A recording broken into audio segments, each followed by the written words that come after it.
The Secret Garden. Francis Hodgson Burnett. Previously, on The Secret Garden. In a faraway bungalow in India, young Mary Lennox lived a lonely, spoiled life, unseen and unloved, even by her own mother. One morning, she awoke to a silence deeper than any she'd known. The house was empty. The voices were gone. And when the soldiers came, they found a frightened little girl, forgotten by everyone. That was the day Mary learned she was truly alone, and that her life was about to change forever. Mistress Mary quite contrary. Mary had liked to look at her mother from a distance, and she had thought her very pretty, but as she knew very little of her, she could scarcely have been expected to love her, or to miss her very much when she was gone. She did not miss her at all, in fact, and as she was a self-absorbed child, she gave her entire thought to herself, as she had always done. If she had been older, she would no doubt have been very anxious at being left alone in the world, but she was very young, and as she had always been taken care of, she supposed she always would be. What she thought was that she would like to know if she was going to nice people who would be polite to her and give her her own way as her ayah and the other native servants had done. She knew that she was not going to stay at the English clergyman's house, where she was taken at first. She did not want to stay. The English clergyman was poor, and he had 5 children nearly all the same age, and they wore shabby clothes and were always quarreling and snatching toys from each other. Mary hated their untidy bungalow, and was so disagreeable to them that after the first day or two nobody would play with her. By the second day they had given her a nickname which made her furious. It was Basil who thought of it first. Basil was a little boy with impudent blue eyes and a turned-up nose, and Mary hated him. She was playing by herself under a tree, just as she had been playing the day the cholera broke out. She was making heaps of earth and paths for a garden, and Basil came and stood near to watch her. Presently he got rather interested and suddenly made a suggestion. "Why don't you put a heap of stones there and pretend it is a rockery?" he said. "There in the middle." And he leaned over her to point. "Go away," cried Mary. "I don't want boys. Go away." For a moment Basil looked angry, and then he began to tease. He was always teasing his sisters. He danced round and round her, and made faces, and sang and laughed. "Mistress Mary, quite contrary. How does your garden grow? With silver bells, and cockle shells, and marigolds all in a row." He sang it until the other children heard and laughed too, and the crosser Mary got, the more they sang "Mistress Mary, quite contrary." And after that, as long as she stayed with them, they called her Mistress Mary quite contrary, when they spoke of her to each other, and often when they spoke to her. "You are going to be sent home," Basil said to her, "at the end of the week, and we're glad of it." "I am glad of it too," answered Mary. "Where is home?" "She doesn't know where home is," said Basil, with 7-year-old scorn. "It's England, of course. Our grandmamma lives there, and our sister Mabel was sent to her last year." "You are not going to your grandmamma. You have none. You are going to your uncle. His name is Mr. Archibald Craven." "I don't know anything about him," snapped Mary. "I know you don't," Basil answered. "You don't know anything. Girls never do. I heard father and mother talking about him. He lives in a Great big, desolate old house in the country, and no one goes near him. He's so cross he won't let them, and they wouldn't come if he would let them. He's a hunchback and he's horrid." "I don't believe you," said Mary, and she turned her back and stuck her fingers in her ears, because she would not listen any more. But she thought over it a great deal afterward, and when Mrs. Crawford told her that night that she was going to sail away to England in a few days and go to her uncle, Mr. Archibald Craven, who lived at Misselthwaite Manor, she looked so stony and stubbornly uninterested that they did not know what to think about her. They tried to be kind to her, but she only turned her face away when Mrs. Crawford attempted to kiss her, and held herself stiffly when Mr. Crawford patted her shoulder. "She is such a plain child," Mrs. Crawford said pityingly afterward. "And her mother was such a pretty creature. She had a very pretty manner, too, and Mary has the most unattractive ways I ever saw in a child. The children call her Mistress Mary, quite contrary, and though it's naughty of them, one can't help understanding it. Perhaps if her mother had carried her pretty face and her pretty manners oftener into the nursery, Mary might have learned some pretty ways too. It is very sad, now the poor beautiful thing is gone, to remember that many people never even knew that she had a child at all. I believe she scarcely ever looked at her," sighed Mrs. Crawford. "When her ayah was dead there was no one to give a thought to the little thing. Think of the servants running away and leaving her all alone in that deserted bungalow. Colonel McGrew said he nearly jumped out of his skin when he opened the door and found her standing by herself in the middle of the room." Mary made the long voyage to England under the care of an officer's wife, who was taking her children to leave them in a boarding school. She was very much absorbed in her own little boy and girl, and was rather glad to hand the child over to the woman Mr. Archibald Craven sent to meet her in London. The woman was his housekeeper at Misselthwaite Manor, and her name was Mrs. Medlock. She was a stout woman with very red cheeks and sharp black eyes. She wore a very purple dress, a black silk mantle with jet fringe on it, and a black bonnet with purple velvet flowers which stuck up and trembled when she moved her head. Mary did not like her at all, but as she very seldom liked people, there was nothing remarkable in that, besides which it was very evident Mrs. Medlock did not think much of her. "My word, she's a plain little piece of goods," she said. "And we'd heard that her mother was a beauty. She hasn't handed much of it down, has she, ma'am? Perhaps she will improve as she grows older," the officer's wife said good-naturedly. "If she were not so sallow and had a nicer expression. Her features are rather good. Children alter so much."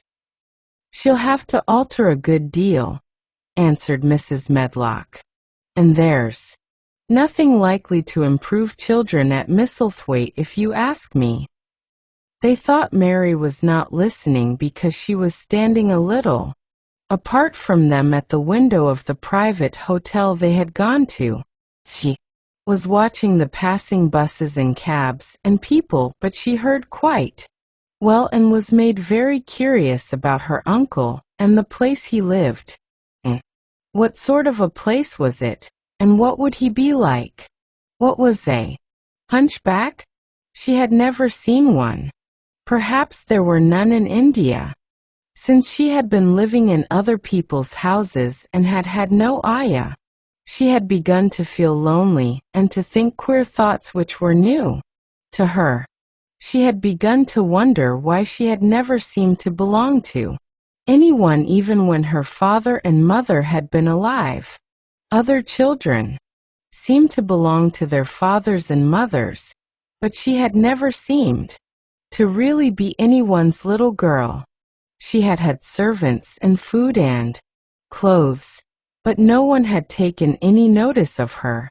She did not know that. This was because she was a disagreeable child, but then of course she did not know she was disagreeable. She often thought that other people were, but she did not know that she was so herself. She thought Mrs. Medlock the most disagreeable person she had ever seen, with her common, highly colored face and her common fine bonnet. When the next day they set out on their journey to Yorkshire, she walked through the station to the railway carriage with her head up and trying to keep as far away from her as she could, because she did not want to seem to belong to her. It would have made her very angry to think people imagined she was her little girl. But Mrs. Medlock was not in the least disturbed by her and her thoughts. She was the kind of woman who would stand no nonsense from young ones. At least, that is what she would have said if she had been asked. She had not wanted to go to London just when her sister Maria's daughter was going to be married, but she had a comfortable, well-paid place as housekeeper at Misselthwaite Manor, and the only way in which she could keep it was to do at once what Mr. Archibald Craven told her to do. He never dared even to ask a question. Captain Lennox and his wife died of the cholera, Mr. Craven had said, in his short, cold way. Captain Lennox was my wife's brother and I am their daughter's guardian. The child is to be brought here. You must go to London and bring her yourself. So she packed her small trunk and made the journey. Mary sat in her corner of the railway carriage and looked plain and fretful. She had nothing to read or to look at, and she had folded her thin little black-gloved hands in her lap. Her black dress made her look yellower than ever, and her limp light hair straggled from under her black crepe hat. A more marred-looking young one I never saw in my life, Mrs. Medlock thought. Marred is a Yorkshire word and means spoiled and pettish. He had never seen a child who sat so still without doing anything, and at last she got tired of watching her, and began to talk in a brisk, hard voice.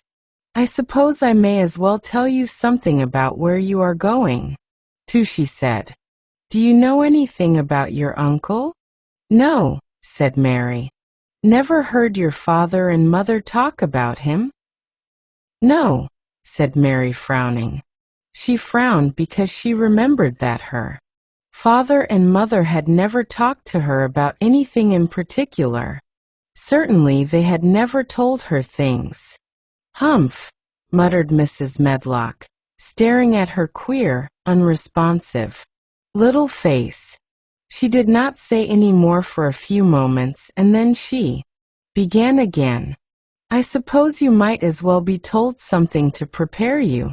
You are going to a queer place.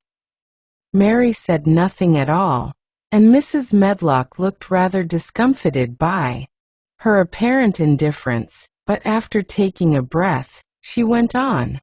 Not but that it's a grand big place in a gloomy way, and Mr. Craven's proud of it in his way, and that's gloomy enough too.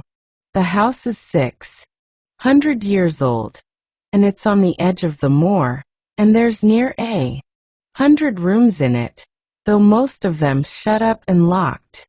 And there's pictures and fine old furniture, and things that's been there for ages, and there's a big park round it and gardens and trees with branches trailing to the ground, some of them. She paused and took another breath. But there's nothing else, she ended suddenly. Mary had begun to listen in spite of herself. It all sounded so unlike India, and anything new rather attracted her. but she did not intend to look as if she were interested. That was one of her unhappy, disagreeable ways. So she sat still. "Well," said Mrs. Medlock, "what do you think of it?" "Nothing," she answered. "I know nothing about such places." That made Mrs. Medlock laugh a short sort of laugh. She said, "but you are like an old woman. Don't you care?" "It doesn't matter," said Mary, "whether I care or not." "You are right enough there," said Mrs. Medlock. "It doesn't. What? You're to be kept at Misselthwaite Manor for I don't know unless. Because it's the easiest way.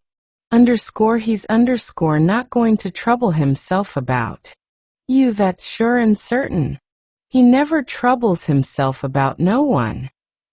She stopped herself as if she had just remembered something in time. "He's got a crooked back," she said. "That set him wrong. He was a sour young man and got no good of all his money and big place till he was married." Mary's eyes turned toward her in spite of her intention not to seem to care. She had never thought of the hunchback's being married, and she was a trifle surprised. Mrs. Medlock saw this, and as she was a talkative woman, she continued with more interest. This was one way of passing some of the time, at any rate. She was a sweet, pretty thing, and he'd have walked the world over to get her a blade o' grass she wanted. Nobody thought she'd marry him, but she did, and people said she married him for his money. But she didn't, positively. When she died. Mary gave a little involuntary jump. "Oh, did she die?" she exclaimed, quite without meaning to. She had just remembered a French fairy story she had once read called Riquet à la Houppe. It had been about a poor hunchback and a beautiful princess, and it had made her suddenly sorry for Mr. Archibald Craven. "Yes, she died," Mrs. Medlock answered. "And it made him queerer than ever. He cares about nobody. He won't see people.